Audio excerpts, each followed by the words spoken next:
Did you know that the late great martial arts master and movie actor Bruce Lee faced discrimination and racism here in America, as well as China?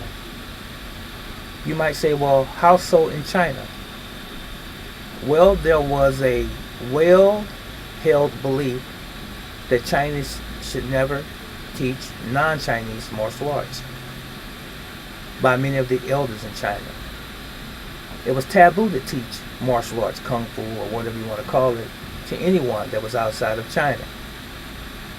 So when Bruce Lee was in San Francisco, Chinatown, he was challenged by a Chinese martial artist by the name of Wang Jackman because Bruce Lee was teaching non-Chinese martial arts, blacks, Latinos, various Caucasian, I should say as well, Caucasians and various other ethnicities. Bruce Lee didn't care. He did not hold that same belief. Bruce Lee was not prejudiced. He was not a racist. For that matter, his first student was a black man, Jesse Glover. And we all know who the other students were, or most of them. Paul Bunyak, Taki Kimura, Richard Pastillo, may you rest in peace, he just passed away. And some years ago, Ted Wong, one of his students, passed away. Also Dan Inosanto, Filipino, if you will. Bruce Lee had many students from all ethnicities.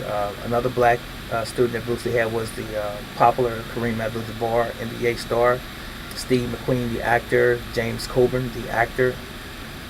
Bruce Lee did not discriminate. He felt like everyone should be able to learn martial arts. He was indeed a humanitarian. So as I said, he didn't discriminate. But how is it that the story of the television show Kung Fu was written for Bruce Lee and a non-Chinese ends up becoming the lead star? They didn't want a Chinese man to be the head star, the lead star in America. Not at all. What does that tell us? And why is it that he had to go back to Hong Kong to become more popular? Raymond Chow talked to him about this very thing. And then later on, in a collaboration with Warner Brothers here in America and Hong Kong film industry, they got together and made the movie Enter the Dragon. That collaboration there. So, 2 weeks after Enter the Dragon was complete, Bruce Lee died. He never saw it come to fruition. That was his baby. That was his pet project. He was in the best physical condition that he had ever been in any movie that he had ever been in. But still, he was discriminated against. And he had control over Enter the Dragon, 100%. He made sure, according to a recent study from myself, I should say, and a lot of this that I was not aware of, that he made sure that there were unions on the set of Enter the Dragon to make sure that all of the people were taken care of fairly, that they got fed, that they were paid appropriately. He did these things for these people because he didn't want them to go through the same, how should I say, for lack of a better expression, the same nonsense that he had to go through and that he had to withstand because of the fact that he was actually married to a white young lady, Linda Lee. You see, that was taboo with the Chinese as well.